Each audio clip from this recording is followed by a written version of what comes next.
Not picking training stage. Okay. Hi, everyone. Welcome to the Kill Oleander stream, where Amaron and I are going to talk about counterplay to Oleander and hopefully teach you things to make dealing with her easier. Because, she's not necessarily an intuitive character to fight, but there are a lot of things that tend to stay pretty unanswered, and I think it's just because no one's really been able to break it down clearly for them. So, say hi, Amaron. What's up, guys? Just to reiterate on what Grunkle said, Oleander is a frustrating fighting game character archetype, to fight in general. Her whole shtick is like she's kind of like this moving wall that's constantly trying to poke you and keep you out. And, without going to training mode and seeing what you can do, it's, frustrating because it just feels like she gets away with everything. But we're here to show you what's real, what's not, how to fight it, and hopefully just, progress the counterplay against the character. There's two things I want to say. First of all, we will be looking at chat. We do kind of have a preset list of things we're going to go through, but we will try to, answer your questions as we go. And if not, we can just do a short Q&A session at the end, if that's cool with you, Amaron. Yeah, absolutely. I'm going to rely on you to read chat, because, I'm full screen. Yeah. The other thing is we just want to be clear that Oleander players want you to counterplay her because they cannot get better unless you start answering these things, and that is how we embed the overall meta of the game. So this is incredibly beneficial to everyone involved. That's why we're doing this.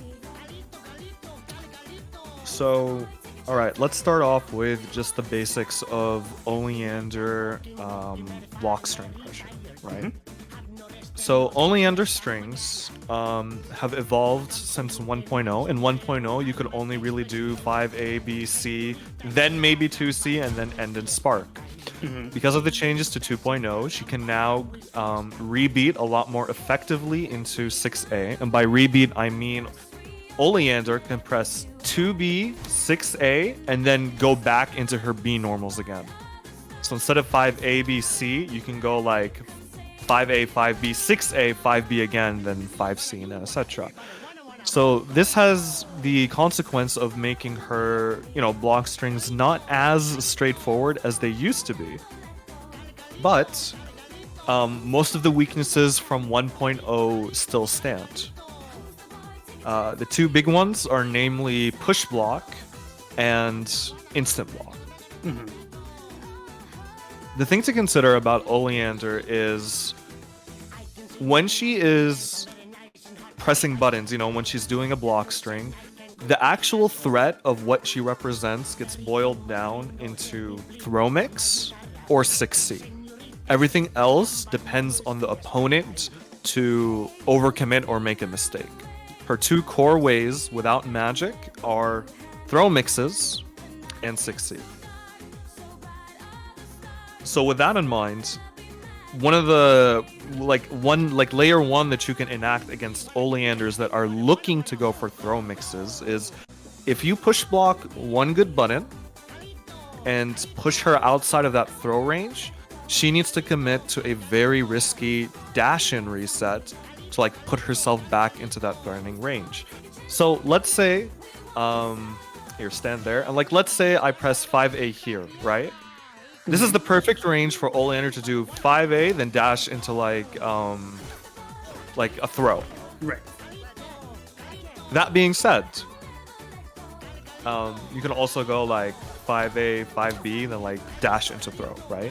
Mm-hmm. But with that being said, if you push block one of those normals, Oleander cannot throw you due to her dash being the weakest one in the game. So for example, if you just push block 5B here, right? There's no throw of threat anymore. So one thing you can do against Oleanders who are trying to go for this kind of mix against you is push block. That being said, Oleanders can play around this push block to an extent by calling it out. And what that means is if I guess or call out that you will push block a specific button, I will end my string there and then dash back in as a call out. So for example, if Grunkle push blocks this 5B again, right? I'm still in, and I've effectively reset my block string to an extent. You can take this to the logical conclusion of if you keep push blocking Oleander, you know, she'll eventually get out, and that's true. Right? And that's true. But, you know, if you're trying to, like, push block 5As... Ow. Which is not easy, but... Yeah. It comes out as one. Here, I'll jump into it. Yeah, you have to be, like, actually so fast on that. Like, if you keep push blocking 5As and Oleander just stops at 5As and keeps dashing back in, you're never going to get her off of you. Which is why you kind of need Oleander to either commit to the throw mix, commit to going further in her string to push block, or let her like go far enough until she like fireballs and disengages. And if I may interject here, I've already made a video about this, guys, which I'm sure most of this chat has seen. But keep in mind, when you push block in TFH, you are donating 25 frames of block stun to the opponent in exchange for that distance. So if the opponent knows you're going to push block in the same place all the time, then you're basically just giving them 25 free frames to work with for whatever the hell they want. Yeah, absolutely. And one of the positive is if you vary your push block timings. The thing about push block is it's very easy to fall into the mindset of push block the opponent just to get them off of you. But what I would like to propose is to also integrate push block with intent. Because against some characters, or against every character, if you push block a specific normal, depending on their spacing, you will make something whiff, or you will create an opportunity for you where one did not exist. Mm-hmm. So Grunkle, I'm going to give you the secrets to the kingdom. Let's go to bed. I'm going to do 2A, 2A, 2B. I want you to push block the 2B. Okay. Bam. You just got Oleander to whiff her rebeat. If you didn't push block, I get this rebeat off. But if you push block that 2B... That was I mean, there's another example, yeah. Yeah, like, that's another example, right? If you push block that second, 5A, right? You basically get Oleander off of you like that. If I'm, like, trying to go for a rebeat.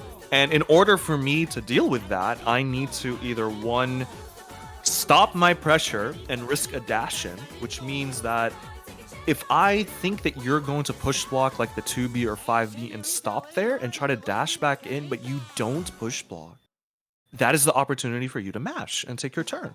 Or counter hit me. Mm-hmm. And that's kind of... Sorry, go for it. I was just going to say, that's kind of the whole...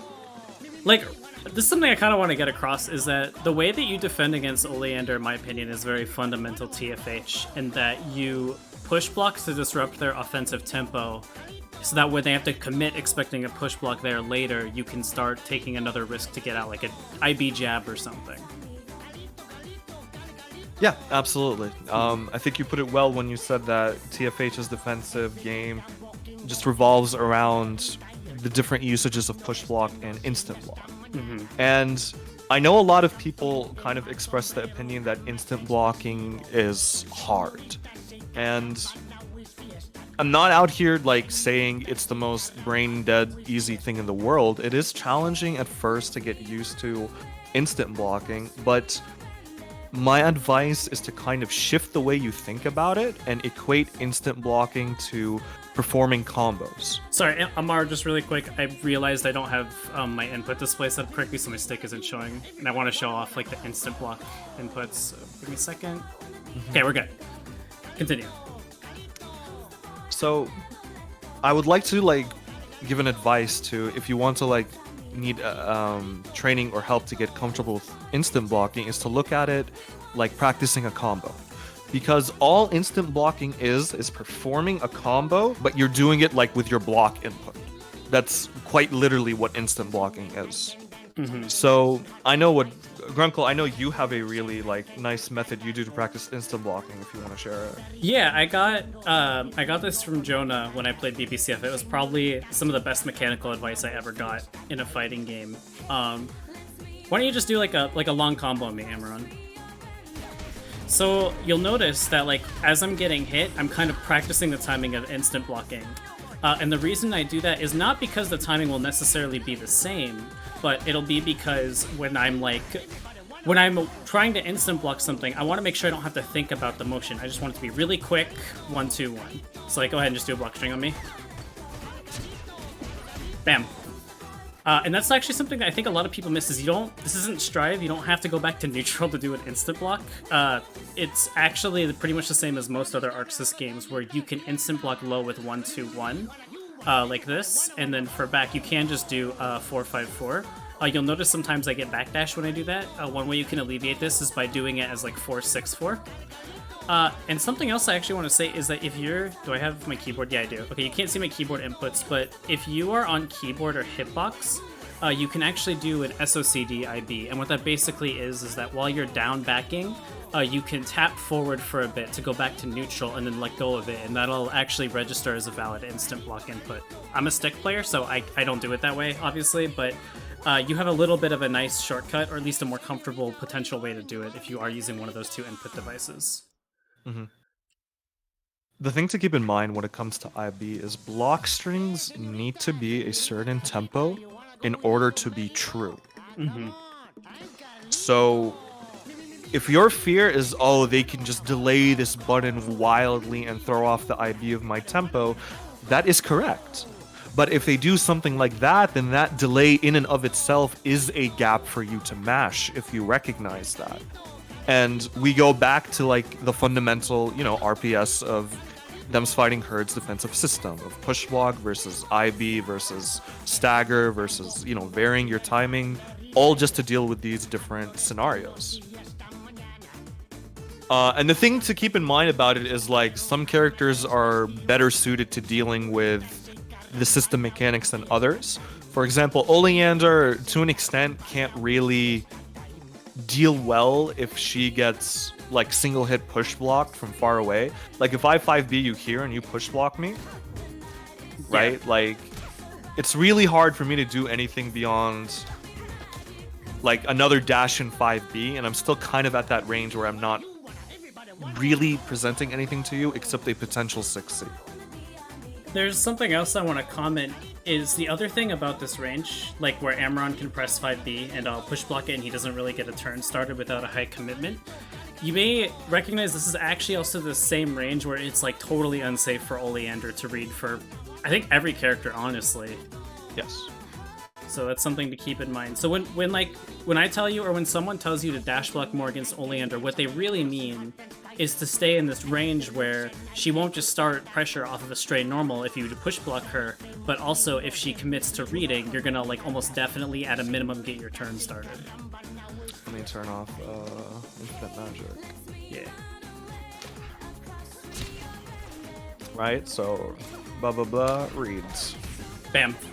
And I don't want to hear you be like, oh well, I play whatever character and I don't have the same Every kind of reach character as can Tian. challenge. Yeah. The read puts you in basically what is recovery for 50 frames, so like you have quite a lot of time to at a minimum start your turn off of it. And air read is interesting because if I'm not mistaken, that also makes her hurt box bigger, right? Yeah, look at her hurt box. If you have hurt boxes on. Oh yeah, let me turn that on. I forgot you can do that. I don't know why I forgot because they were on at the beginning of the stream. Yeah. Yeah, you can see she becomes a little chunky at the bottom. She becomes super chunky at the bottom there. A lot of characters like ground normals will actually just kill her here. But we'll talk more in depth about read in a sec. But for now, to cycle back to Blockstrings, right? Mm-hmm. It's important to understand, what you're representing on defense, and then understand what information you're giving me, right? If I start hitting you and you're just spamming push block, right? You start spamming push block, right? This tells me a couple of things. One, you're completely not comfortable like playing the, TFH defensive game, yes. Which means I can do several things. One, I can abuse this fact and start doing things like staggered 5As and whatnot to get you to mess up one of those push blocks. Alternatively, like, here, I don't know, just, random push block. Right? Like, I can call out the push block and bam, I just got a read because you just sent me, like, full screen. I'm like, okay, I'll disengage and get a read if you don't want to play. And every single magic that Oleander gets is incredibly vital because this is what makes her, you know, stupid and scary. Lets me put traps, lets me do magic sparks, lets me teleport. Magic is incredibly important, and without it, she's very basic. Like incredibly basic in her approach and what she threatens. So sorry, go for it. I was gonna say something, but I think you're about to talk about it, so go ahead. No, I was just reiterating. Oh, okay. I was going to ask you, Amaron, when you are playing someone as Oleander, what's the most frustrating thing they can do against you on defense? The most frustrating thing someone can do to me on defense is blocking. Okay, can we? I really want to talk about this, just in general, like, how do I say this? If someone is leaving a lot of delay gaps in their string, or doing what we usually call stagger pressure, that should be like the biggest indicator that you don't want to be committing to things without some kind of additional information. And when you, like, if I'm playing Amaron, if I'm playing Amaron and like I'm just fuzzy mashing, like he's just gonna kill me. Yeah, like that, right? And the thing is that you might feel really pressured to get out against Oleander, but realistically, what she has to threaten you with on offense is extremely fundamental in nature, and you're basically making the Oleander's job easier by just kind of mindlessly committing, because then they don't have to do any conditioning to open you up. They can just do literally anything. They can do whatever they want.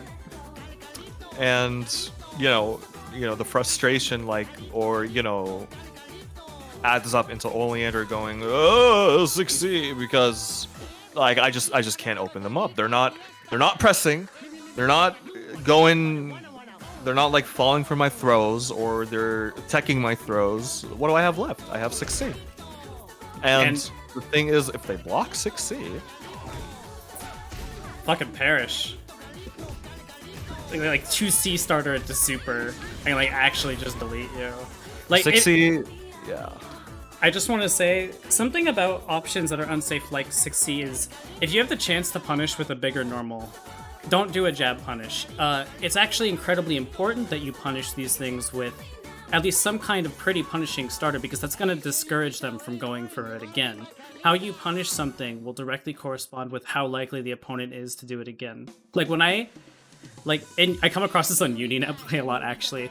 When I mash DP and the opponent does like a 2AA starter to punish it, I don't give a fuck about that punish because it doesn't do nearly as much damage. But if someone does like their fat counter hit jump in starter against me, then I'm a lot more weary about doing that again.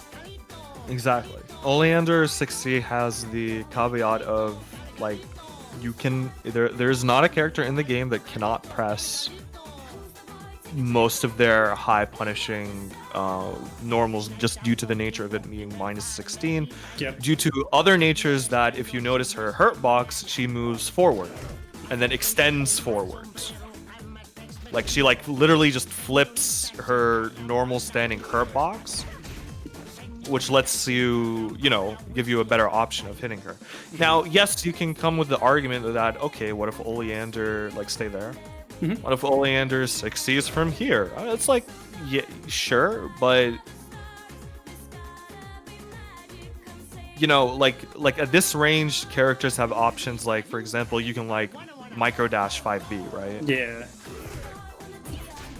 I'm a little sloppy with this punish because I actually haven't done it in a while. Also, God, your rollback ate somebody 60 frames. Fucking Houston. Yeah. The thing to consider is when Oleander's also succeeding at those kind of ranges, it's like, what's the word what am I trying to say? It's like, there's not much else I threaten you with at this range, right? This is the range where you kind of have full flexibility of movement. You could be jumping, you could be up backing, you could be, dashing or whatnot. And the three core things I have to threaten at this distance are potentially 5B, 2C, 6B, and 6C itself. So your argument is, okay, well, you want me to like block 6C here. What if Oleander does, 6B? And that's a valid point, but 6B itself with 6C will lose to just like a jump forward while holding block. That's, if I want to add something to this here, is like against things like 6C or 6B and 2C, I think a lot of people just kind of have a tendency to up back in neutral. But with the pre-block change in 2.0, usually a much better option for your movement pattern is to like neutral jumps that you don't get caught by the pre-block. And while this is or forward jump. Yeah, or forward jump. Like every character can like probably jump over 2C most of the time and get some kind of jump and punish, or at a minimum get a turn started. And I think that that's really important.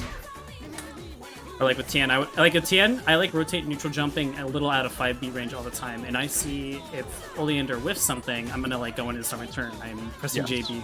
It's such a bad time, but you get the idea. Yeah, he hits me with it like all the time. Whenever I whiff like a 6B or a 2C or something on Grunko, I'm like, oh god. Yeah, it's like, damn, you tried to press a button. That sucks.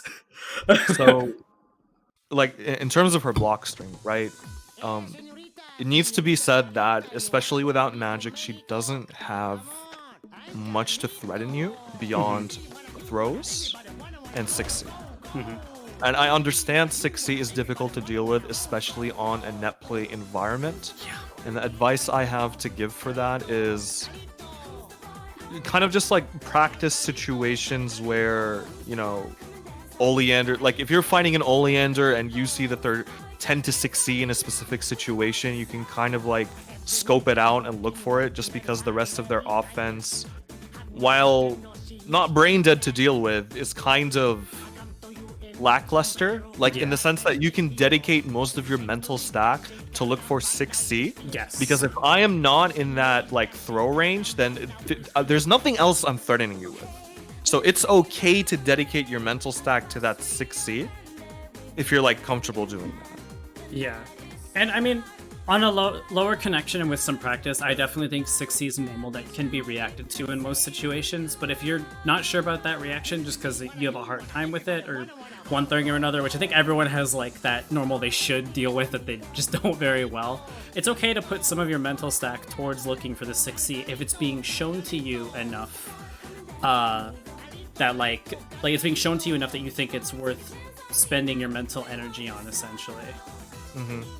Other thing to keep in mind is to just use the system mechanic of absolute guard if you're not feeling comfortable with it. If you like sincerely feel or think that the Oleander is about to succeed, you can absolutely like absolute guard. Okay, I'll do 5B 6C. Sure. Bam. Bam.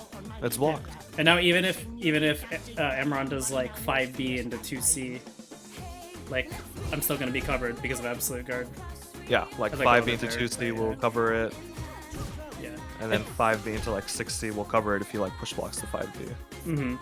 And remember, you can also push block normals pretty late into block stun if that's what you want to do. You only have absolute guard for the duration of the 25 frames, so you kind of extend it to a degree by push blocking towards the end of a normal. Something else I really want to add here also is, don't forget that, like, how do I say this? Don't forget that the human nature of how people play fighting games is they'll represent an option more often if it continues to work. And the thing about 6C is that it's, like we discussed, incredibly punishable on block. And especially if you have like resources, maybe then that would be a good time to look for the 6C that you know that they're gonna like resort to because of whatever habit that you picked up. Yeah, I agree with that. You can kind of use the information that you present the opponent, right? Like, I got hit by 6C a lot, They're probably going to try to 6C more often because of that. And you can kind of like adjust your stack and like play in accord with that, so to speak. Yeah. So, go for it. Sorry, very quick. On the subject of all this mental stack stuff, guys, that's actually a separate stream/video I'm going to be doing in the future. So if you're more curious about how that works in detail, you'll get to that another time. Continue.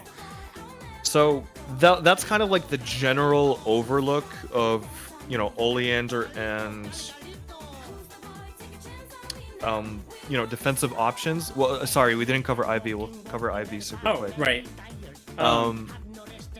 Go for it. So, I've talked about instant block so fucking much, I sound like a broken record. IB removes 3 frames of block stun, but I think the thing that really helps in this matchup is that it reduces pushback. Like, Amaron, do just like an Oleander block string on me. Yeah, now do it again. That was, okay, try it one more time, I fucked up.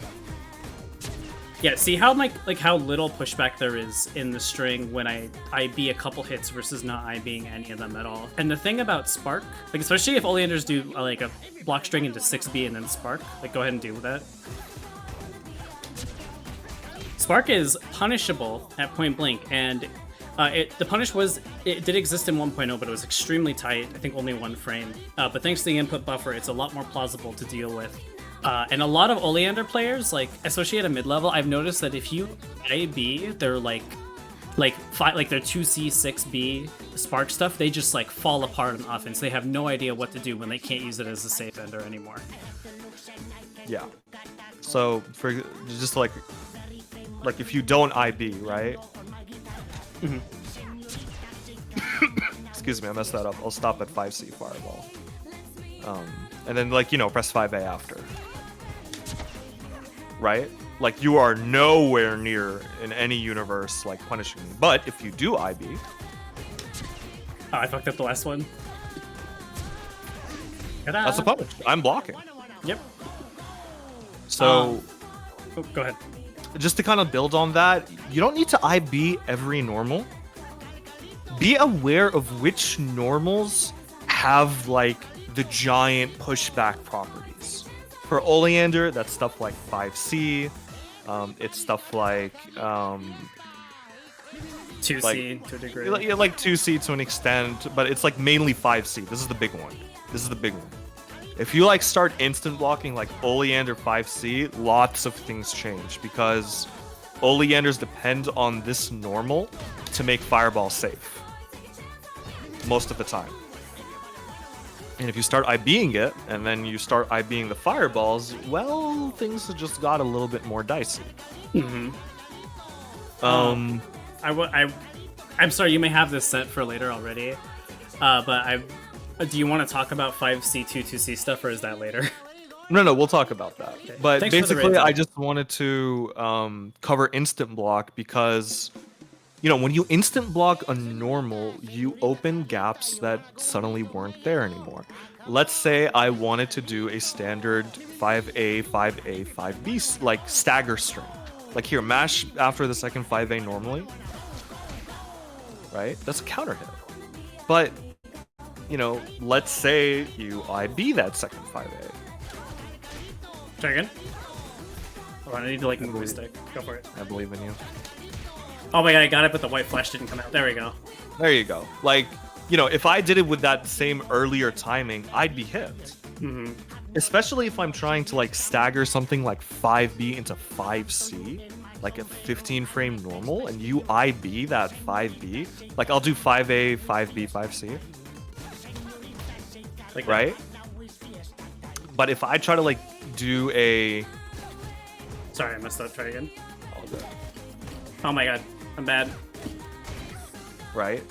Depending on like the timing and whatnot, or depending on your character, you can use that gap to suddenly like, press 7D as Tian, super, or do like a counter option as Arizona, DP as Velvet. Creating gaps for yourself in those kinds of situations is incredibly important because Oleander doesn't have a sudden move that she can pull out to like stop your reversal, if that makes sense. So like I'm going to do 5A, 5B, 5C, and I want you to like, you know, like 7D out, like after the 5, like in between them, right. Okay? Try again. There we go. Like you're out. And not only that, you kind of like reverse the situation. And as Oleander, unless I really specifically know you're going to do that, it's really difficult to deal with. The other component of this, guys, is like people's normal stagger timings in this game tend to not consider instant block. Like, the extent to which instant block actually guts how long you can stagger for is extremely potent. I can't tell you how many velvets I've really cut down by just being able to instant block and jab after 2B, because it actually like significantly reduces, possibly like halves the stat time she has to stagger 2C and still frame trap me. Yeah, different normals have different like realistic windows that you can stagger from and still like hit someone. And if you like find those normals or how the opponent's using them and start to IB, well, now I have to start doing things like here, just IB. Ow. Like when they start to IB, I'm gonna like, oh god, they're IBing. I can't like risk these staggers. Now I need to do like a true string. And then when you do a true string, I can start introducing push block again. And then he's not ready to respond to that because he's thinking about the fact that I'm instant blocking to force him to keep things tight. It's the relationship between instant block and push block that kind of makes this whole game tick, honestly, at a high level especially. We're in the middle of a weird defensive meta shift in that sense. Anyway. The thing to keep in mind is this applies for all characters, but do keep in mind that other characters have like better options to deal with than others. Most of the other offensive characters, like forward dashes, momentum, lets them stay really good against, like they lets them stay in versus push block really good if they call it out. Like here, like 5B, then dash up at me. Or like, you know. Yeah.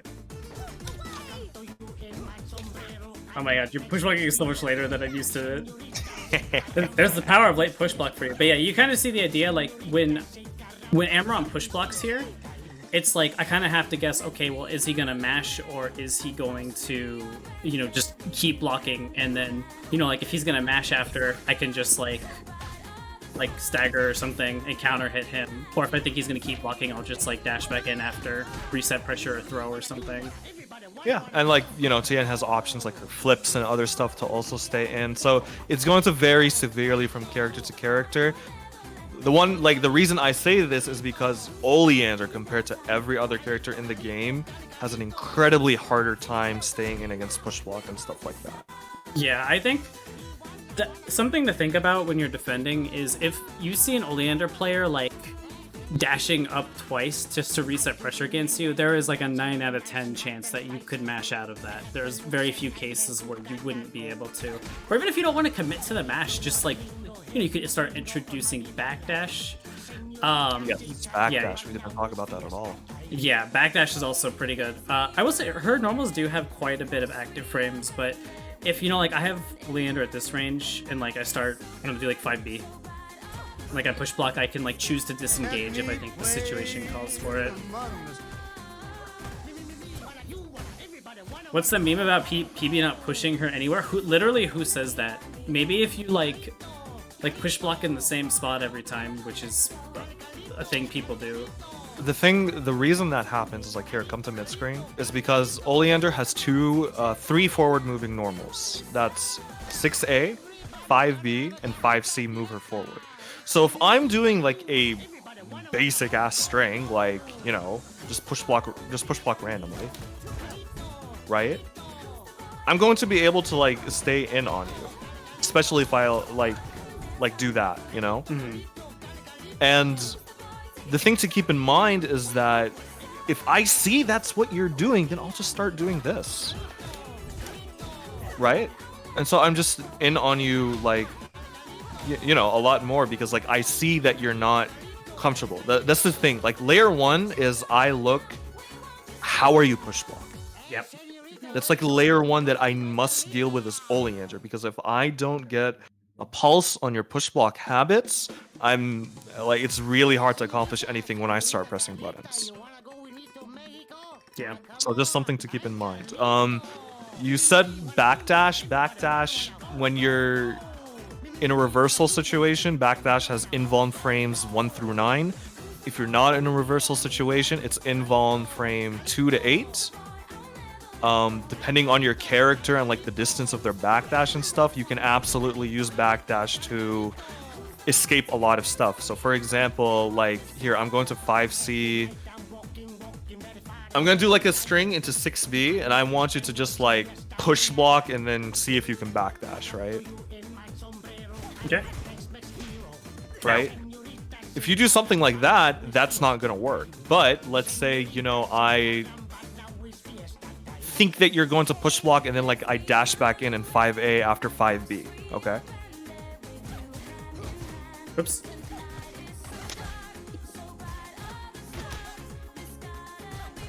I'm sorry, is this what you want me to do? I completely missed it. Oh, sorry. I want you to like backdash after the 5B. Oh, okay. Right? And if you like did that backdash with like 70 a button, yeah, like you would hit me. Alternatively, like if you, for example, push block the 5B and then I think that's backdashable. Yeah, like you backdash that 2C. Yeah, it is. I think I have to push back the 5B a little earlier though. Yeah, there you go. Like you just like get away from that situation. And like, sorry, this isn't like I don't have like absolute situations prepared here. This is absolutely something that you can play around with in training modes. Yes. Depending on, you know, what the Oleander show and stuff like that. But just be aware that these options exist.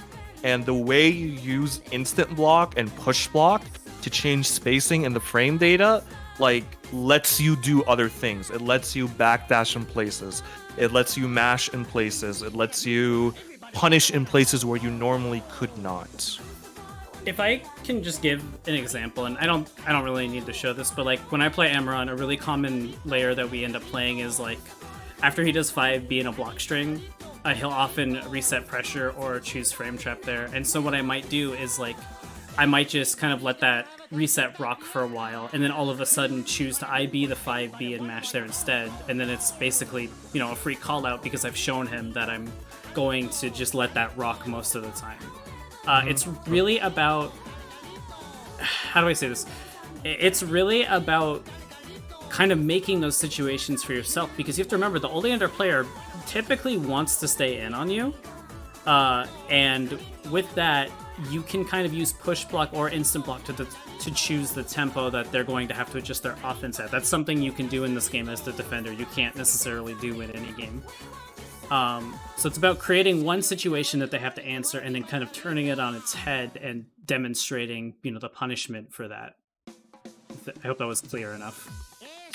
And like, if y'all ever have any like more questions concerning like defensive fundamentals with instant block, push block, backdash, stuff like that, like feel free to always like go into a character channel or in the Discord, and like we'll more than happy to like go into discussions about it and stuff like that.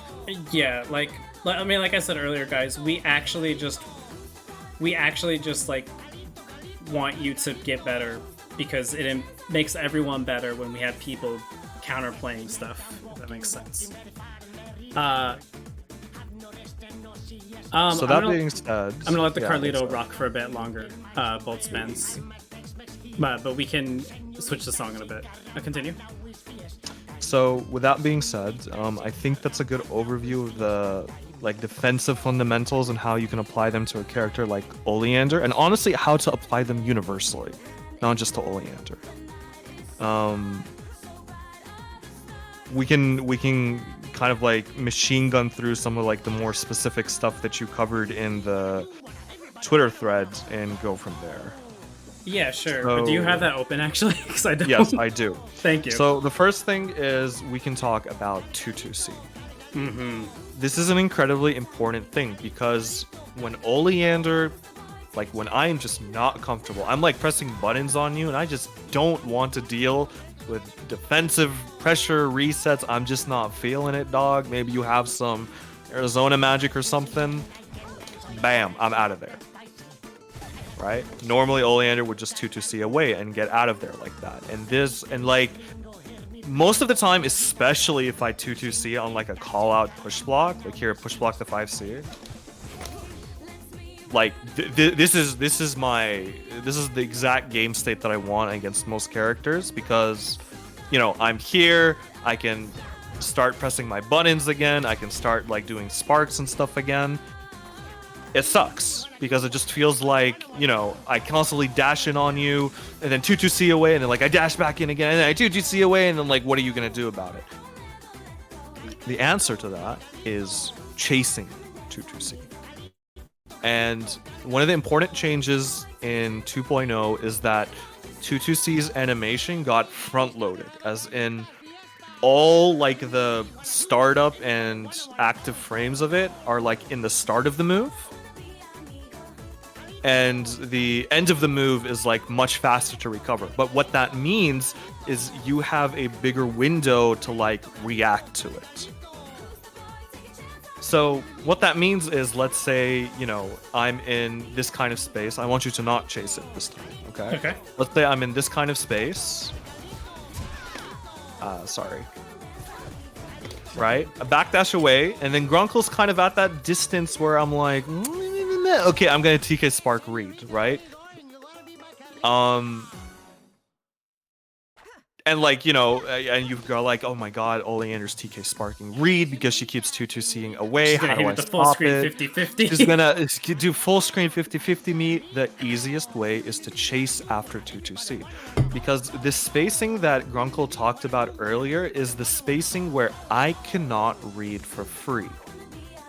Because, you know, read is 50 frames of counter hits, and when we're in this kind of range and I do stuff like TK Spark into read, that is absolutely a situation where like the opponent can like dash block, crouch under the spark, and then just throw out a button to like counter hit the read.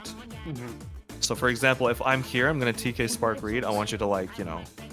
Yeah. I'm sorry, I fucked up my forward dash. You're good. Ah. Right? I can't do things under pressure. Oh, there you go. It's all good. It's all good. It's like 5,000% possible. And the thing to keep in mind is, because I'm committing to something like a read, suddenly tools that you thought were kind of useless, like your 3C, are suddenly a lot more viable. Like if you can dash under the fireball, for example, as Tian in 3C Oleander, or you know, 6A or whatever. That's you know, what my like, brain you know, did. just like it's all good, like just to prove the point, right? You know, like as Oleander, I can like dash up and then maybe challenge you with the 3C if you're like an enemy Oleander trying to read after TK Spark. But the only thing that enables that is chasing after 2-2C. And if it means putting a training dummy and practicing recognizing 2-2C and chasing it, then so be it. Mm-hmm. And keep in mind, guys, like your goal is not to punish, quote unquote, the 2-2C. It's just to represent that, hello, Oleander, I am in this range where if you read, I will likely be able to start my turn or punish you, and if you TK Spark, it'll probably be the same outcome. It's all about just being in this threat range that makes it harder for her to get magic. It's not about necessarily punishing things directly all the time. And when you represent those kinds of ranges, right, it means that the only way I actually have to get magic is to open you up and then read. And as we've kind of glossed at the beginning, beyond 6C and like my throw mixes, I don't have anything else to open you up without magic that doesn't rely on you overcommitting. Yes. So it's hard, and it's especially frustrating against people who like play it patient, play the defensive RPS well, and then just don't let me get started, so to speak. We're honestly telling you to block for longer. Like, a nice thing about fighting a character who doesn't have that kind of immediate threat, I mean, she has things, but there's no like flip JB you have to worry about, is you have a lot of time. JC. Yeah, there's a lot of time you have to like assess the opponent's offensive style. And you can't be going into this with the mentality of like, well, if I do this thing, they're just gonna do the other thing and punish me. Like, that's just not how humans work in fighting games. Everyone has those patterns, and with Oleander's offense, you have a lot of time to assess those patterns from the opponent. Absolutely. So here, so this was like 2-2C, sorry. Here, without you chasing it.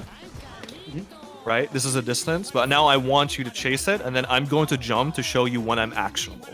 Yeah. See? Like, by the time I can act, look at how close he is. That is the range where if I try to do any funny shenanigans, I get smacked. Mm-hmm. by most characters even. Like, especially if I'm trying to like TK Spark read. And again, guys, remember at this range, like let's say that Oleander knows you're gonna chase 2-2C, so she puts out like a 5B or something. Oops. Like, remember, this is the range where I can now choose to push block her out so she can't start offense. And then you're kind of back in that same situation again. Or even alternatively, if you know the Oleander's gonna do that, I want you to dash and then jump at me. Yeah. Bam. Yeah. I mean, this is kind of a Tian specific option, but even if you're like Shanty or Arizona, like I literally saw Java do this to Amaron over and over, just like fucking like run up and then like full jump JC and get started. It's really funny. Yeah, because like 5B is a commitment. It is a commitment button even if it doesn't feel like it. And it does have like that extended hurt box forward that if you jump over it and fall with a button, you can hit it. And at worst, you take your turn, which is exactly what you want as one of the more offensive characters. So that's kind of the thing to keep in mind with 2-2C. Now the thing is, 2-2C can be varied in its usage. It's not always after something like beefy like a 5C. That is 100% true, and again, the advice I offer to that is to start practicing like against recognizing 2-2C. I'm not saying it's easy, but it's still an important thing to have. Even if you get like one dash, you know, maybe not 2 dashes, even if you get just like 1 dash. Oops. Yeah, even if you get just that 1 dash, you're still in this range where if I try to do like TK Spark and read, you can absolutely challenge that. So that's one thing to keep in mind. Even if you're a character with a slower dash, like if you play Paprika, for instance, you still really want to represent that you're willing to, at a minimum, dash block forward. Everybody can do it, actually. Like, I actually went through the whole cast to see who can like still challenge post 2-2C chase. With like a string that pushes them back as far as I'm able to. The only character who cannot challenge a TK Spark read afterwards is Oleander. Unless you have like magic and you like, you know, you call it out with 2-2D or something. But beyond that, every other character has the momentum and movement or just tools to like be able to challenge Oleander after like they dodge the spark or jump over the spark or whatever it is. Yeah. Sorry, we were going through the Twitter thread, right? Yes. Okay. Why don't you pick out one more from that, and then we'll talk about Fred stuff after, because we still have to do that. Okay. Let me just see here. We talked about the IB stuff already pretty extensively. Talk about Pushblock. Talk about... Okay, there's 2 things I want to talk about because they give people a lot of trouble. One is...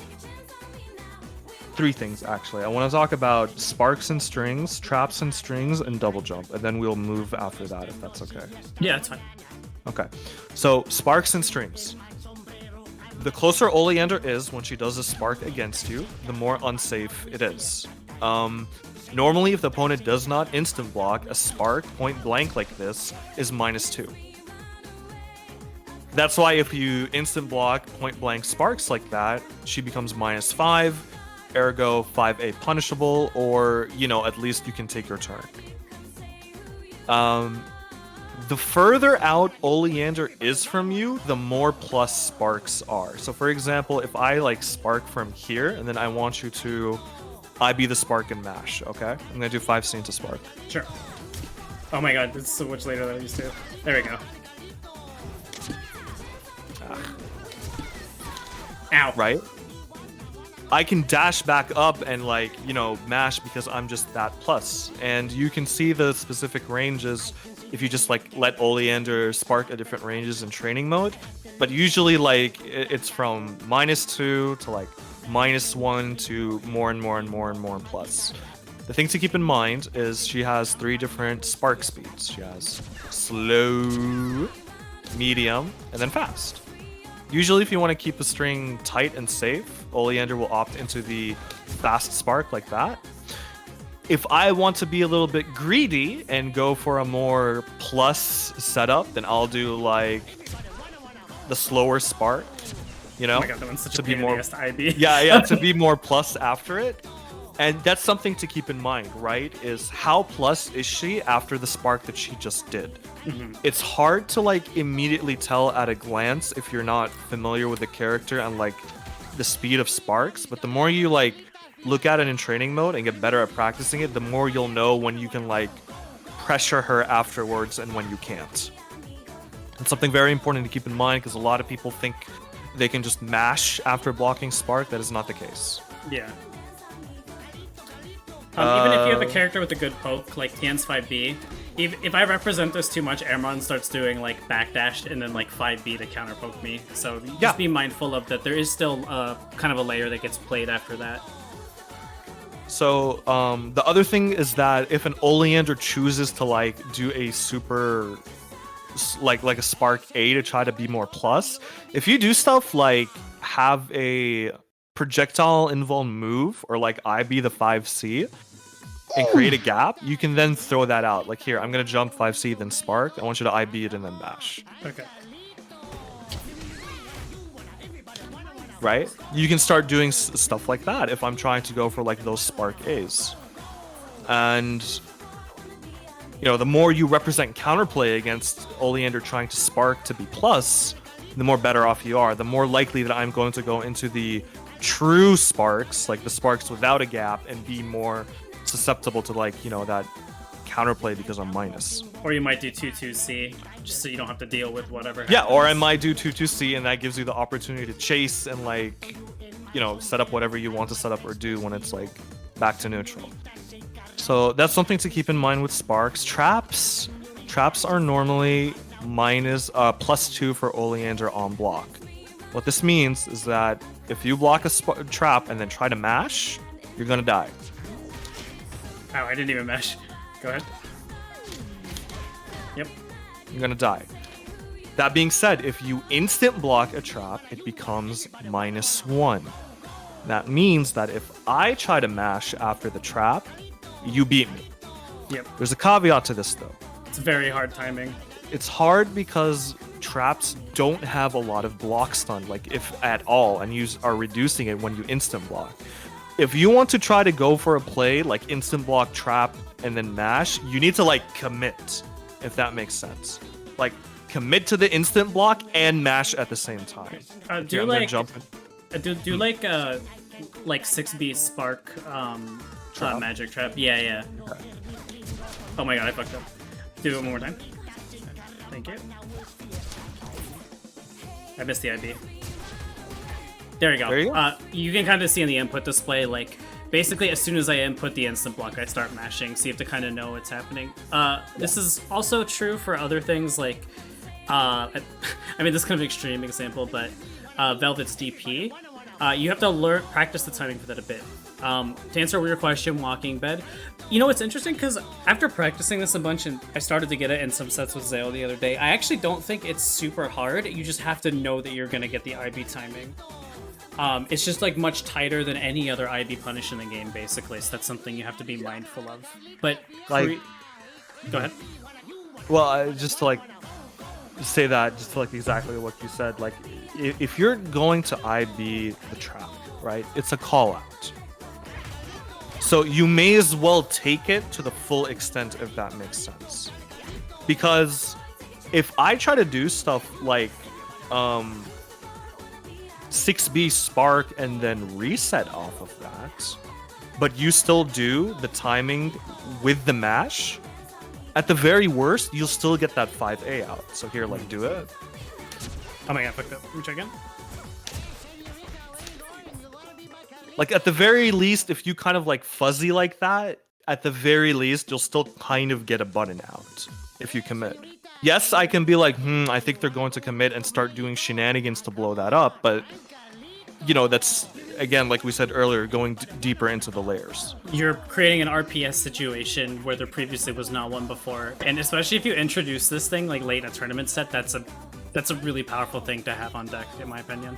Yeah, because suddenly, like, this thing that I thought was, like, you know, a free just pressure extension is suddenly something that I need to be incredibly careful about, because if they call it out, I'm minus. I have nothing else to cancel into beyond pressing a jab, so it becomes incredibly scary.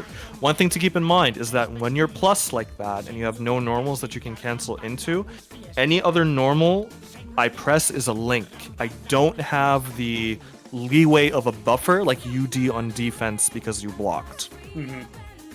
That's also like one thing to keep in mind. Gaijin, thank you so much for the sub. I appreciate it. Also, thank you, D-Money, for the 150 bits. I appreciate it.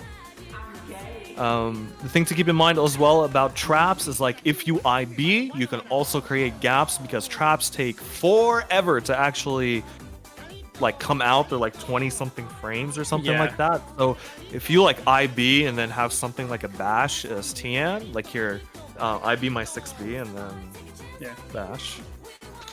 Oh, is it really? Try again. Oh my god, I missed the timing. I'm so bad at IBing this one raw for some reason. Yeah. I'm gonna 5C 6B. Ta-da! You can actually, I think, just jab out of that if they stagger the trap timing too. Like I've definitely done that to Zale a few times. Yeah. Like if they're doing just a little, even like a little bit of a stagger, those IBs can mean the world of difference. So things to keep in mind. The last thing is her double jump shenanigans. Lots of people have trouble with this.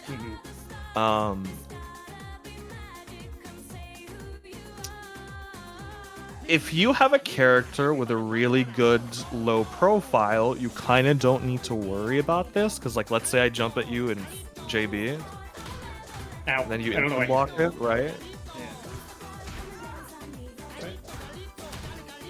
I think Tian's not really the best example for this, but it's not the best example. Best would be like Shanty or Palm or something like that. But one thing I can do it again. I can hell a 7D there. You can actually, a lot of characters have reversals that'll clip in that gap, actually. And the other thing about that is I've noticed that if you do like a much higher up JB and then you do try to double jump me after if I IB it, I actually can like crouch in a lot of these scenarios. That's actually something I've been trying to do lately. The only way I have to counterplay that is to delay the second JB, and that means I can get anti. Yep, because don't forget that 6As in this game, even Tian's like, I'm missing ID, even Tian's like really slow one has a frame 1 crouching hurt box. So that's like the case with like her JB stuff. Alternatively, if you don't want to deal with like any fuzzy scenarios, like this is a fuzzy, you can just push block the first hit and use absolute guard. Yep. Because my god, she moves so far back. I did that wrong. Right? Because like suddenly, I need to like forward jump again because of that, and yes, there's an extent of counterplay from the Oleander, but especially if I don't have magic and stuff like that, and depending on the character that I'm fighting against, it's not like crystal clear of being able to like represent stuff afterwards. Because again, Oleander doesn't deal with push block well. Back in 1.0, if you did this, I would start teleporting. Like here, just push block. But in 2.0, because of the nerf to air teleport, and because something changed, I'm not 100% sure about it, sometimes like I'll get pushed back to the original side and be like facing the complete wrong direction. Here, let me see if I can recreate it. Yeah.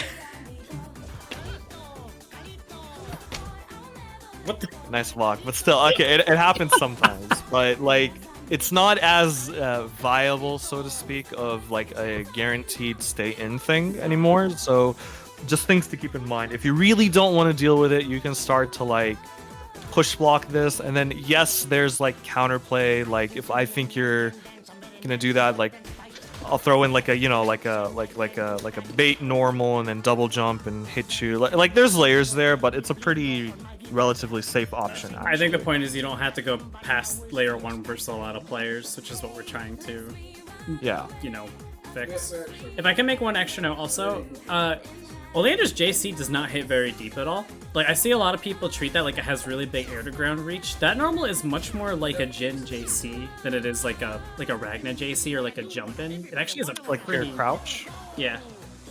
I'll hit you with JB here. Uh-huh. Okay. Sometimes you won't. Sometimes I won't. But if I try to JC in the same exact way, like here, don't even anti-air. Just stay crouching. This will hit, but that will not hit. Yep. And the only way to get JC to hit like that is if I super delay it. Oops. I just blocked an iron simply. Yeah. Like this is like super deep and gives so much time for you to like do something. What Oleander relies on for JC to like here, like block JC standing. I'm really bad at it, but right, like if you push block, I can get like a fuzzy on you. What Oleanders rely on, like 80% of the time, is you see her jumping at you like that, and then you stand block, and that lets like those JCs and J2Cs connect. It's like here, stay crouching again. Like look at where the hitbox for this normal is. I need to like delay it so much to hit crouching. And on that topic, if I try to double jump cancel off J2C, you better anti-air Oleander. This is not real at all. Yeah, I do this to Amaron pretty often, actually. Like, it's a pretty common answer, I'd say. At least I hope it is. It's not real whatsoever, and Oleander should not be able to get away with it. Easier said than done, I understand, but, you know, just something to consider. It's the same way you deal with Arizona full jump JC, where you can just crouch under it, like, almost every scenario. And also, concerning all this double jump stuff, this is just with the assumption that you're standing still. One of the most powerful things you can do while defending against stuff like that is move. When you move, suddenly I'm not 100% sure how my normal or how my timing is going to interact with you. Tian's, for example, have a low forward dash, and she can just like cross under me if I'm trying to jump at her. Yep. Arizona's and Paprika's with their like dash speed could also like just dash under me. Other characters, you know, could like backdash or like up back, and that kind of stuff means that I need to start approaching you much differently.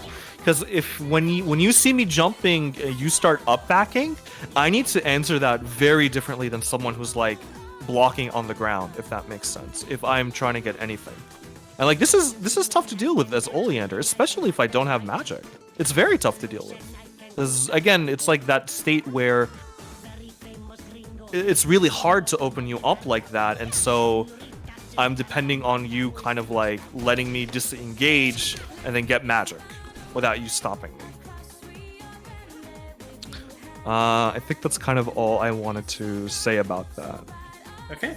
Do we want I cannot stress I cannot stress the importance of staying in this kind of range and maintaining this threatening space, because something a lot of people do is, you know, when I'm throwing sparks or doing normals or stuff like that, they'll block and then they'll just backdash away sometimes, or like super jump backwards or something. Don't do that against Oleander. Do not do that. If you do something like this, I'm like, hell yeah, time to get 3 stocks of magic. What are you gonna do? You're full screen. You've basically given me the tools that I need to like win the match from there. So please be aware of like the spacing that you maintain against Oleander. Okay, in a way, you deny a lot of Oleander's safe things just by existing near her. It's interesting. Yeah. I remember when in the start of 2.0, and even till now, like when I was like starting to fight Shanty, I was like, oh my god, I can't neutral read against this character. Like, I cannot. And it's frustrating going from like a game state in 1.0 and some things in 2.0 to like, you know, a character that just does not let me exist in neutral. Like, I need to like, you know, play footsies and outplay and abuse like my other strengths to like get that magic. Okay. All right, are we ready to talk about Fred? Ready to talk about Fred. Does this have infinite Fred? I don't think it does. Maybe it's on. It does not. Okay. but it's okay. Okay. Well, why don't we just get the really like big things out of the way? Unless you have a reason not to against Fred, do not tech against Fred. Not No, because your goal when Oleander has Fred out is not to get a hit and make it your turn, which a lot of people seem to do. A lot of people treat this like Arcune Curse, where like you should really just hunker down, but they try to commit all the time. Your goal is to just run out the timer as much as possible. Again, please, like, do not make their job easier by giving them fat counter hit starters with Fred 1D, especially now that it has first hit JD reduction, which is new in 2.0. God, like, you're actually gonna die. To build on that, that's not to say, like, if you don't see an outplay opportunity or an Oleander is, like, has an obvious pattern or a big gap or something that you can abuse to not abuse it. Just understand that it's okay. This is also like a point I want to clarify. It's okay if your reward for doing something isn't a punish. Yes, absolutely. And I know that's like frustrating, and it's actually a frustration that I have to deal with a lot when I fight a matchup like Velvet, but it's okay if the reward is just you blocked, you took space, or you like decreased a timer. Real quick, Asiago and Dog, we're gonna be talking about that in a second. Amaron, you're probably, you can tell me if this is wrong, but what I've found is most Oleander players tend to gravitate towards either doing mix-ups behind 1D with Fred, which is the upward swipe, or they try to do the fist plus the teleport to mix you up with the 50-50. And in terms of where you should be looking, what I find effective is if they're mostly doing like 6C and like 2A and 6B behind 1D, then I'll look at Oleander more. But if they're doing more teleports, then I'll look more at Fred to find the punches so that I can try to block the cross-up 50-50. That's a pretty good way of looking at it, especially because 1D is a lot faster than 6D. 1D up close ranges from like 22 frames startup uncharged to like 26 or something. 6D, which is the forward punch, uncharged is like 36 frames. So that's a pretty good way of doing it. The thing to keep in mind is depending on your character, Oleander kind of needs to do different things, because I can't just try to like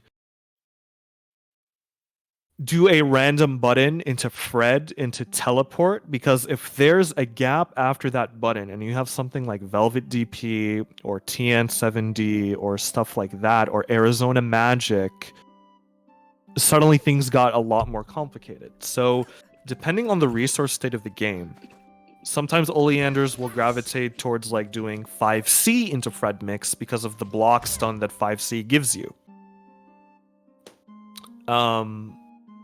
But normally, like you said, yes, if an Oleander is more tending to go for 1Ds to open you up, and just here, just so we have a visual. Oops. I just blocked that instinctively. Okay. Just so we have a visual, this is Fred 1D, this move. This is 6D, the forward punch. When we say 4D, it's the backwards punch like that. If we say 3D, it's the diagonal upwards. If we say 2D, it's this thing. The snatch. The dollar store silly hand. Yeah, so the thing to keep in mind about Fred 1D is while it can be potent as a mix-up tool because of its speed, understand that Oleander's not going to get a lot of damage off of it, actually, just due to how 1D works. So that further ties into if you're playing an Oleander that's like specifically doing 1D mixes, not teching, it's like one of the strongest things you can do. Yeah. I also think that people should be aware. I think this is probably true for other normals as well, but I know that Fred 2D has a pretty darn long cooldown. So whenever I see that whiff, I know that they have a little while. Oops, I did the thing where I blocked it. I know they have a little while before they can use Fred again. So like if an Oleander whiffs 2D, like I know that they won't have access to Fred for a minute, so if I think they're gonna like respect or try to overextend with Reed, that's like a place where I might try to bash out. Another thing I want to note is that Fred is a projectile, so if you have anything that just ignores projectiles, like I'll do. I used to do this to Amaron all the time at 1.0. I would just do like wake up bash randomly, and like it really annoyed him. Yeah, it really worked because I was like, why is bash anti-airing me? Yeah.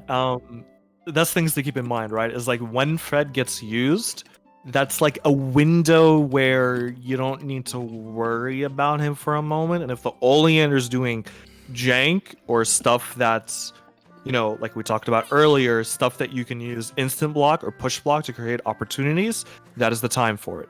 Alternatively, if you are okay with it, you can also like look at those chances to use cross canter just to like let more Fred meter run out, so to speak.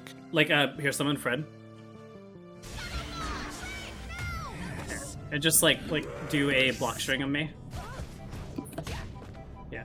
Look at how much time got taken from Fred because I cross cantered. It was like a pretty sizable chunk of the bar, and not to mention now Oleander has to get back in again before she can set up anything. And you know, like you have to be careful because Oleander can hard bait cross canter with 2-2B, and sometimes she'll just naturally bait it from the mix-ups. But if you're smart about using it, you can deny a lot of Fred timer. And I think that's really important to keep in mind. It's also important because when you put Oleander away like that, I need to like reset up the mix on you. And doing just like raw Fred 6D into teleport is actually not that scary. And I want to segue into how to deal with Fred. Fred 6D uncharged is 36 frames. If it's charged, it's like 45 or 50 frames or something like that. Which means that you, especially after you like cross canter, you have all the time in the universe to like see Fred 6D and then jump if you want to take that route to deal with it. Really quick, Ozgecko asks, how when to avoid the CC Tele baits? I feel like I get baited a lot. What's a good point in string? You know how we just talked about how 5 sees a lot of block stunts, that's where they like to do the Fred mix from? Don't do it there. Do not cross canter 5C. That's like one of the most common places Ollie already teleport for the Fred mix. Yes. And you'll just get baited. I actually like to... Well, it sort of again, it kind of depends on the player. I'll do it at 5B sometimes. If they're doing a lot of like 1D mixed with 6D, I'll try to do it like right before I know they're gonna try to do 6D or 2C or something, because you know she can't really teleport when she's in the middle of that animation. But yeah, definitely not from the places like the normals where she will most likely mix you up from. On top of like cross canter, using push block to extend your block stun is very valuable, because when you are in the additional block stun from push block, you auto block a cross ups. You don't auto block high low, but you auto block cross ups, which is the core of Fred teleport mix ups. So God, I keep blocking it instinctively. So for example, I want you to push block, you know, after 5C, right?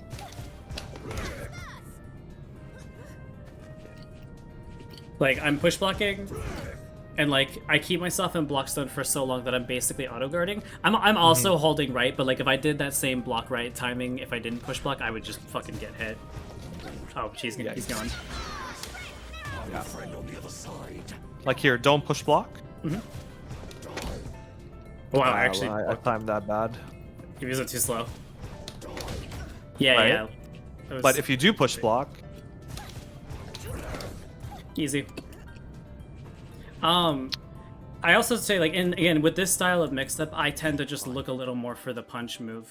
Because that's when I know I need to start holding right. And, like, I have tried to the best of my ability. You guys know I do a lot of defensive reaction grinding. You cannot react to the Fred teleport. You have to guess, so just cut out the middleman and just commit. And even if you just block like 1 out of 3, if you have enough life to work with and you get a CC here and there, like you've survived. You have basically you've made Oleander spend a really expensive resource for her to like not guarantee and secure a round. That's really big, especially because Oleander tends to struggle a lot more in the way the meter economy is set up at the moment. And again, I think there are definitely points where you could maybe catch Oleander sleeping, or if you find a good habit, there are places where it's great to challenge during Fred. I'm not saying you shouldn't do that, but I see so many people respond to Fred by panicking, like Paprikas start teleporting everywhere, Oleanders mash the fuck out of 2-2D. Like, people just go ape shit during Fred, and you will do yourself a big favor and increase your survival rate by just blocking. How good is backward super jump against Fred? Dude, I watch so many Tians. Like so many fucking Tians. They love to do this shit. They love to just like super jump and fly to disengage Fred. That is a great fucking way to just get yourself scooped by charge 2D, which by the way is air unblockable, and it's a command throw. So you've really got to be careful about jumping against Fred. I'm not saying don't show jump. I think there are places where it's good because, again, if the 2D whiffs, he goes on cooldown for a lot longer. So if you show the opponent that you're willing to jump once in a while, they might just blow some Fred mix on that. But that's something to keep in mind. I would sincerely recommend going into training and like practicing recognizing the difference between Fred 6D and 2D. If your fear is like, oh, I can't tell which one is which, maybe I'll accidentally jump into 2D. One thing to keep in mind, if Fred's doing 2D and you're on the ground, there's no mix. Yep. The whole mix is gone because I'm committing to 2D, and then Fred needs to recover after it. Yep. Just to show you the differences, Fred 2D, he like crouches. Do you see how his skull crouches? This is a big giant visual tell. 6D, he like rears back. Right? So one way like you can differentiate this in your mind is to just assume it's 6D unless you see like the skull like squish down, like crouch. I can't speak for everybody, but to me these are two very distinct things. Like, look at how much he squishes behind Oleander. This is the visual tell I use. And remember, for 2D to be a command grab, it needs to be the charged version. So this is like 40 plus frames. I want to add something really quick to this. Go ahead and summon Fred again. The place that I actually look for when I'm dealing with 6D is I look at the little hand that gets made. Like, you see how the punch comes out probably like 30 frames before it actually goes out? That's another way you can visually tell. The uncharged, you can't always react to it that way.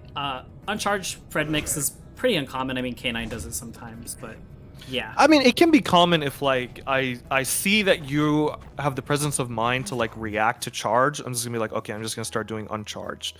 The thing about uncharged is they don't put you in block stun and stuff like that as much as the charged Fred moves. So, different opportunities and defensive stuff like gets presented there.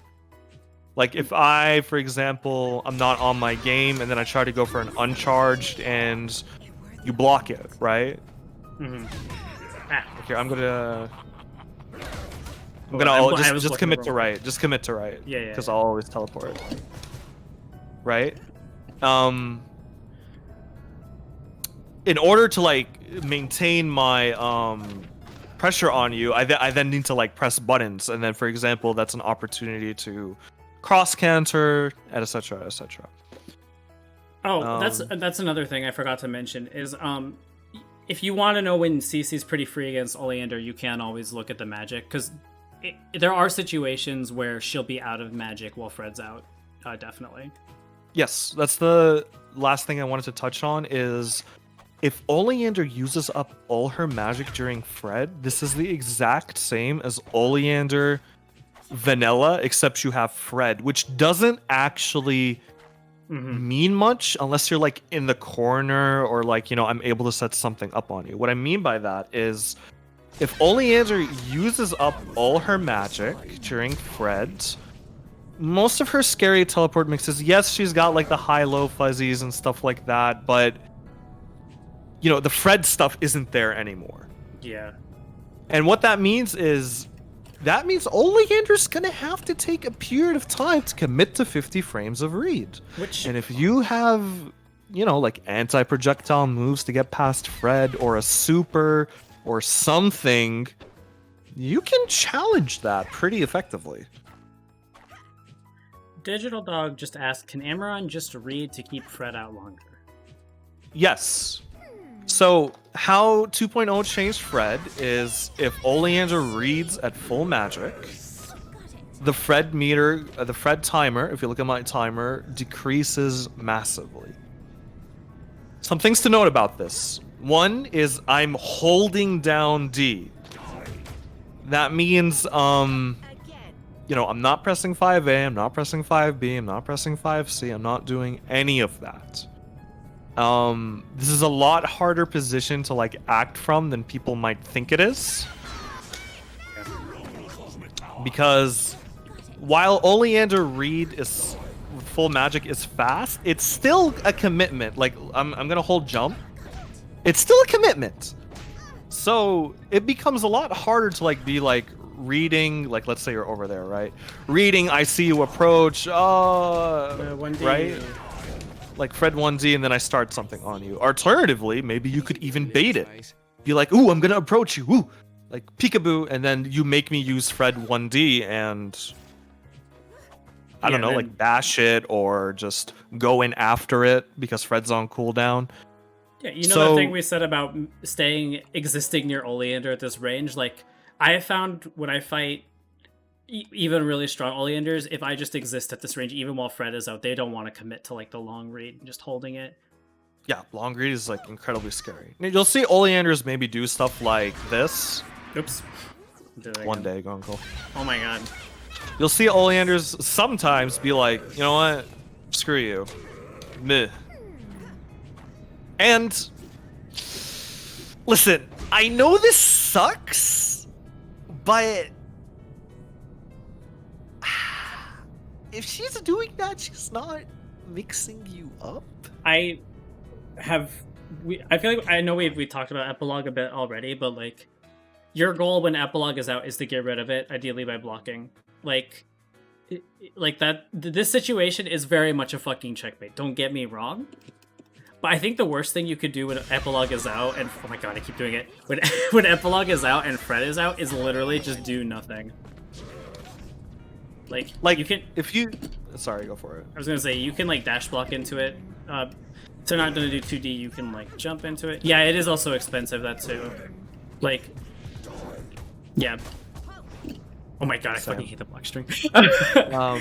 But like at the minimum, right, is like you can kind of force Oleander to like stop and then like answer you with Fred or like starts punching you, and basically that means she's not like reading and like extending Fred timer anymore. Yeah. Because like the moment Oleander stops reading, the Fred timer goes fast. It really does. Yeah. I think I already said this, but like after watching people try so hard to RPS Arcune out of Curse, the best advice I can give against Fred is make their job as hard as possible. You're probably going to get opened up at least once because it's Oleander with Fred, but like don't just hand that to them for free. And certainly don't give them the best combo that they can get by giving them counter hits and teching all the time. If you do get a hit on Oleander during Fred, go-tos, extend your combo as much as possible. Yeah. Even if it's like the worst damage routing, whatever, just extend your combo. Grunkle, if he ever hits me and he has level 2, he'll just ash loop me to hell. I actually like this when Fred's out a lot more. But yeah. Right. Other things to keep in mind. Oleander, Fred actions do not have a reversal buffer. So if you are like keeping strings tight or meeting me and stuff like that, I can't actually use Fred. And even if you do create like a 2-frame gap or something like that, because there's no buffer, you know, it gets harder for me to like call out Fred in the middle of it, if that makes sense. Yeah, it's just like dealing with palm dogs and defense, guys. Like your goal is more to just keep it tight. Because remember, my goal when I get like a block string on Amaron and Fred's out, my goal is not like to get a hit. My goal is to just keep him blocking for as long as I realistically can. And if that means I have to stop at the end of my string, to like, that means I have to stop at the end of my string to let him get a 1D, fine. I just want to eat as much of that timer as possible. Because if I am, it's like honestly kind of a big resource win to let Oleander, or to not give Oleander like a completely secured round off of Fred. Other things you can do is like represent throw, you know, try to throw her off if she's trying to press 1D. Other things to do is, like, if she is pressing 1D, that means I'm holding down back. So, you know, if you leave like an enticing gap and overhead or something, Yeah. you know? I'm not saying like it's like the guaranteed, like, I don't know, Oleander could be like, oh, they're gonna overhead, so 1D and then fuzzy. But, you know, like, the stuff is there. And just like Grunkle said, the more you can just waste Fred timer, the better. Because the worst state of the game I can find myself in is I hit someone, I get Fred out, maybe I combo them once, and then I get nothing else from that Fred. I'm down all my meter, they're still raring to go, and I'm like, oh god, what do I do now? I'm gonna have to go and, like, play normal Ollie again. I just want to say, I do want to try to wrap this up within the next, like, 10, 15 minutes. I don't have actually much more to, like, add on top of that. Yeah, so I'd like to do the Q&A now from chat. If you have a question about Oli Counterplay, please feel free to drop it while we're here. If you think of something later, you're always welcome to ping Amaron in Discord. Yes. Or Zale or any other strong Oleander. This is kind of such a last minute note because I totally forgot about this. I don't know, like, maybe make this like a time step or something, but Oleander in 2.0, her normals got pretty big hurt boxes, guys. Yeah, like, you see that? See that green box? Oh, I have to turn on hitboxes first. I've had them off. Okay. Yeah. See this green box? Like, look at the 5A hurt box. That's big. And it extends before the hitbox comes out. Shadow King 58 asks, what do you got in terms of Arizona stuff? I will tell you right now from watching Amaron fight Java and Bubble, you can be annoying as shit with counters while Fred's out, because they'll auto-correct the side. Yeah, Arizona with Magic has a OS against Fred. Like, if you just 214 or 236D, you'll kind of just OS either of your armor options, and if the Oleander commits to a teleport during that, then die. It's actually, from what I've observed, it's actually pretty hard for Oleander to read in neutral against Arizona at times, because if you try to air read, you can get 4D'd from pretty far away. Same with ground read. Yeah, Arizona is one of the characters that most Oleanders hate the most after Velvet, because, you know, one of the core things that Oleander, especially without Magic, wants to do is, like, reads and sparks and stuff like that, and Arizona with her movement and especially her ropes just kind of stops that.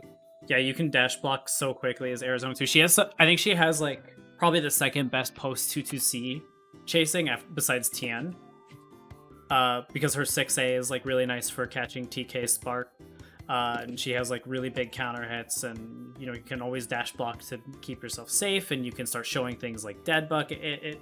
That's kind of the main thing that I notice. I think a lot of Arizonas against Oleander tend to just, like, super jump at her a lot instead of dash blocking, and that's... Please, PSA, please do not super jump at Oleander, then press a button. Please God. Stop. If I see one more Tian try to do this shit, I'm, like, gonna lose my mind. I cannot stand it. No matter what character you are, Paprika, Arizona, Tian, do not... If you're gonna super jump, look, man, at least commit to blocking, because if you fall down on me with a button from, like, 50 meters in the sky, I'm gonna do this. And that's it. This is all I need to do. It's the pillar of faith. It's the pillar of truth. Indeed. Just one thing to keep in mind. Like, listen, if you want to take super jump to, like, get some space or something, fine. Just don't. Unless you have a very particular reason to, like the Oleander isn't good at dealing with it, and you want to take the risk. Ping. Just don't super jump and do a button falling, because if the Oleander's half awake, even if you try like super jump at a TK Spark, like here, I'm gonna TK Spark super jump at me. Sorry, I'm bad. You know, like they can cancel like the TK Spark into like a J2C or something, or like a double jump JC or something like that. So like just be aware that it's not as free as you might think it is. Bolt Spans asks, when it comes to Oleander mirror matches, would Shadow Spark projectiles matter when countering the opponent's Shadow Spark, and if so, would power depend on it? Do you mean the button strength? I think he's asking how viable is sparking in the mirror.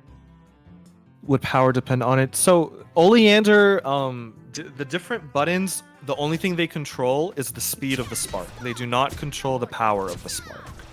It's just the speed. Every spark is just a single hit projectile that fades if it encounters an obstacle of any kind, whether it be a player or another projectile. The spark that does have variance in power is Magic Spark, which is 236D. At single magic, it operates just like a single spark. It just stops at the first thing it connects with. At 2 magic, it can take 1 hit and then it'll stop at the second hit it connects with. And then at 3 magic, it can take 2 hits and then stops at the third hit it connects with, if it's like trading with other projectiles. So in the mirror, you can absolutely use Magic Spark as like a call out option against an Oleander trying to just normal spark and read or doing stuff like that. Sizes don't matter either. No, they do not. One thing to keep in mind is that Magic Spark does have different size depending on its level. Level 1 is like almost like a normal spark. Level 2 is bigger. Level 3 is the biggest. What that means is like sometimes if you're really fancy, you can like TK a spark so it dodges above another spark and stuff like that, but it's not really something that you're viably like looking for in the matchup. If an Oleander is sparking in the matchup, the thing about if Oleanders are like sparking at each other in the matchup is whoever has magic kind of wins. And what I mean by that is if 2 Oleanders are sparking at each other but you have magic, then you can spark, look at them spark, and then 2-2D. And you basically like get the hit on them and you get the in on them. Or if they try to like TK spark into read while you have magic, then you can just respond to read with 2-2D. So Spark Wars in the Oleander mirror are kind of fake in the sense that if one person has magic and the other does not, they need to be very careful. If both players have magic, it's kind of a game of chicken. Yeah. The last chance for questions, chat, because my voice hurts and I need to break. So, which character doesn't go well against Oleander? Like Velvet's probably the strictest thing the strictest counterpick that there is probably. Unless you mean like which character performs the worst against Oleander. I know it sounds like I'm being that guy, but I sincerely believe there's not a single character that has like a disadvantaged matchup against Oleander if you like operate based on the fundamentals and spacings that we put in, because even Paprika has normals like 5B and 2C and stuff like that to contest Oleander if she's trying to footsie and whatnot. The thing that makes it up is that Oleander on defense is incredibly... Actually, we totally forgot to touch on defense. Oh, yeah, really Oleander quick. On defense only has 2-2D on top of system mechanics. And so most characters that get her to the corner and run like suffocating offense can absolutely kill her, like Tian. Yeah. Just really quick, I'm just going to do a hard knockdown on you, Amaron. Yeah. There's a universal OS against this. You can do... Oh my god, I'm so bad at this. Let me try again. I have to get the actual hard knockdown. There we go. You can input 2A, 4B, and then auto-guard this. 2-2D is really slow. The one way you should not bait it... And Tian, we were making fun of this earlier today.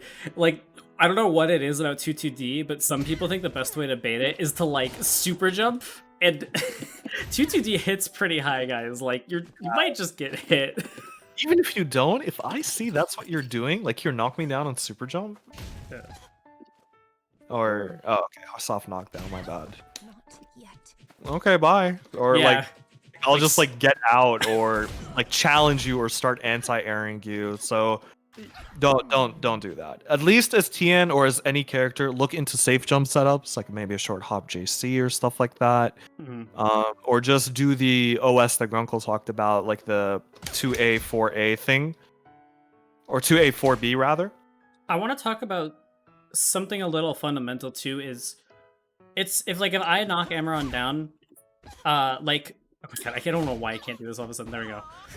Like, if I do meaty 2A, I'm going to be at this range, so I want my reversal bait to be visually indistinguishable. Oh my god, why is this... I am, like, actually clown shoes right now. There we go. So, like, meaty 2A will not look at all the same as my bait. But if I start super jumping to bait, then, like, Amaron knows what that looks like, and he's going to take advantage of it. The number of times I've seen Amaron hit people with, like, wake up smite is really interesting. Because they're like super jumping. I'm like, okay, bye. Can you IB Shadow Spark to reduce chip at low health? That is true for everything. Oh, you mean her level 1 super? No. So the level easiest, 1 super. Yeah. The easiest way to negate chip is go ahead and do it. Push block early. IB the last couple of hits. Because you negate chip for the whole push block duration. You cannot realistically IB all the hits. Multi-hitting or IBing multi-hits in this game does not work like it does in Arxis games. So the easiest way to negate chip: push block fairly early on and mash IB. Additionally, if you push block a couple hits in, like do it again. See how like I don't get pushed back that much compared to like if I push block later? Really? Yeah. Like when I push block later, you can kind of see her. Yeah, just... careful not to push block the last hit. Yeah. But if you do push block like pretty early, then most characters can punish. I actually think I made a Twitter thread about this some time ago. Yeah. Let's see. I'm just thinking of this. How should Tian approach Ole with magic and neutral? Amaron, put out a trap for me. This is your trap destroyer. 2B is fucking amazing. Look at that disjointed hitbox. And like if Oleander jumps in response to it, put out a trap again. I can like cancel into 6A, and I can do it. Oh my god, I didn't even get it there. I can do it pretty late as well. Like I can 2B and why did that whiff? Oh my god, it wasn't active yet. Vulnerable. Yeah.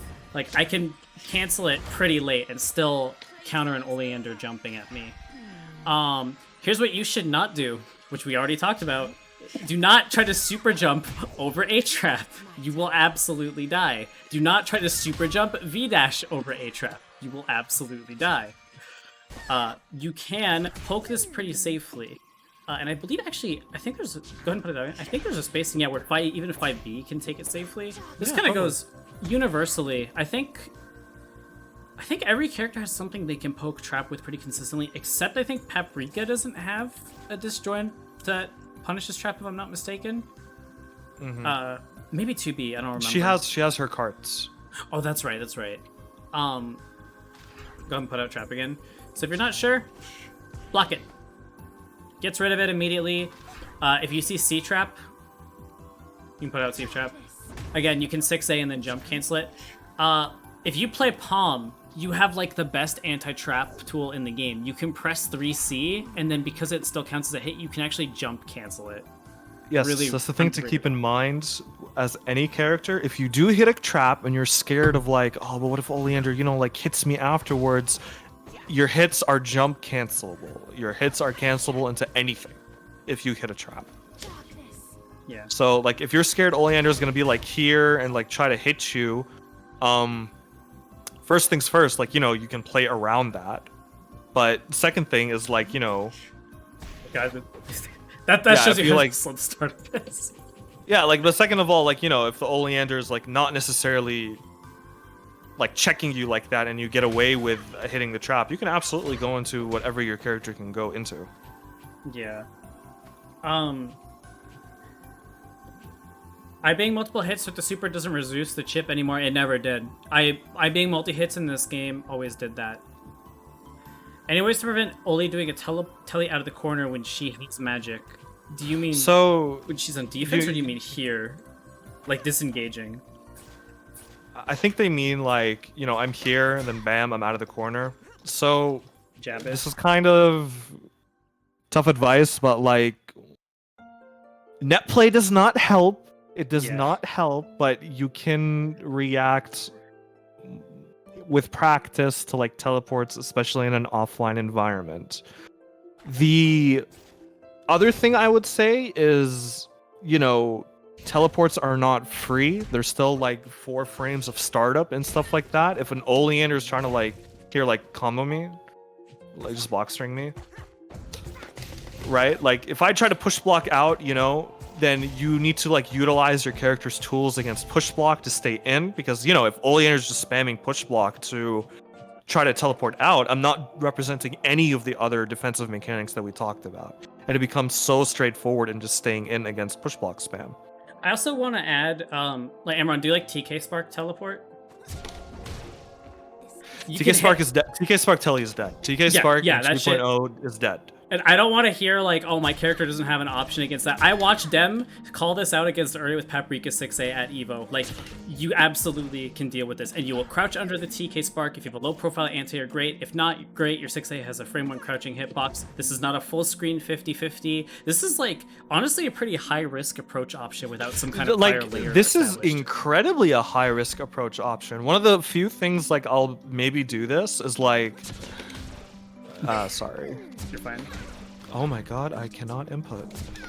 I know, I'm like dropping. Hello? Right? There it's like go. I'll do this and then like I'll put you like behind the trap if you don't punish me, and then like try to push block you into it for like 2 magic. The only like scary one, quote unquote, this is still real if you jump. If I condition you to jump and you like jump into spark like this is still a 50-50. Yeah. So just be aware of that. That being said, the scary one is, what's up? I was just gonna say, honestly, most of the time you can just crouch under and negate basically any mix-up she has off it. Yeah. Like, that being said, this is the scary one. yes. Things to keep in mind about Ground Spark Teleport. I cannot cancel Ground Spark on its own into Teleport. I need 2 magic to do it, because I need to cancel into Trap, and then from Trap into Teleport. Yep. So first things first, if Oleander does not have 2 magic, do not worry about this. Yep. The other thing is the whole trap part, you know, kind of like screams that I'm probably going to teleport. Yeah. And then like unless it's like a fast fireball timed right, I can pretty much always jab you out of it. But even so, it's not. I'm gonna be real. I don't think this is that hard to block. The thing that makes it hard to block is if I set up scenarios that force you to like wake up into it, or force you to like, for example, like let's say you're not Tian, right? Let's say you're a character without a super jump or something. Then I do this, and then like I do that, right? That's when it kind of gets a little bit more scary. And the thing that I have to say about that is, first things first is like these traps are like, you know, differently spaced. And one of the most powerful things you can do against Oleander is again move, because when you're not where I think you are, suddenly my entire timing for the setup is thrown off. I could be minus, I could teleport too early and like get rid of the, you know, the mix up. If you just move, then my life becomes a lot harder. This works a lot because most people kind of like deer in headlights this situation. Like, you know, you just stay there, you're like, and then like, you know, I'm in. But if you just move and you vary your spacing and you're very, like, you give me factors to worry about, it's not that free anymore. Even if you like just dash block a little bit, it can throw off the timing of the setup. Absolutely, yeah. Yeah. Okay. I'm gonna go ahead and wrap it up here, guys. I really hope this was helpful. This is actually a lot longer than I expected it to be. I'm gonna upload this whole VOD to YouTube overnight, thumbnail and everything, so you can expect it. Hopefully when you wake up in the morning, realistically probably a few hours later, because I've been getting up late lately. But yeah, I really hope this was helpful. I'm gonna try to timestamp it as well to make it nice and organized, so if you just want to see one part, you can. And as always, feel free to tag someone on Discord if you have questions. We want you to counterplay, like really. Yes. This is how the meta evolves and advances. You know, it's it's not enjoyable for anyone if like the meta just stays stagnant and like the same stuff that was working 2 years ago is still working today, if that makes sense. Like 1.0. Feel free to like always, you know, drop by the Ollie channel, throw us an ad, any questions, and we'll be more than happy to like answer anything. 2TC is also possible after trap. Yeah, it is, but you know, like, what's the threat of 2-2C after trap? I'm gonna get hit by a spark. Like if you know, if you still chase after it, right?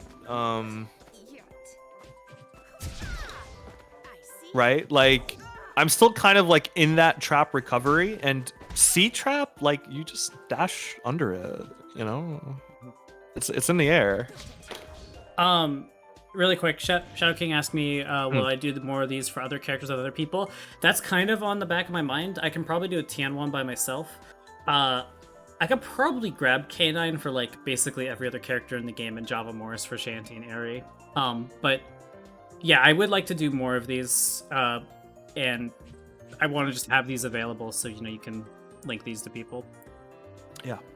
It's really important to not be scared of Oleander, especially for blocking. I understand that, like, 6C and stuff like that is scary, but ultimately she doesn't have anything kind of like beyond that in throws to open you up. If you keep a cool head, look at what your opponent is doing, and, rotate in defensive options to make their life hard, most matchups become a lot more difficult for Oleander, because if she needs to start blocking and defending, oof. Yeah. Okay.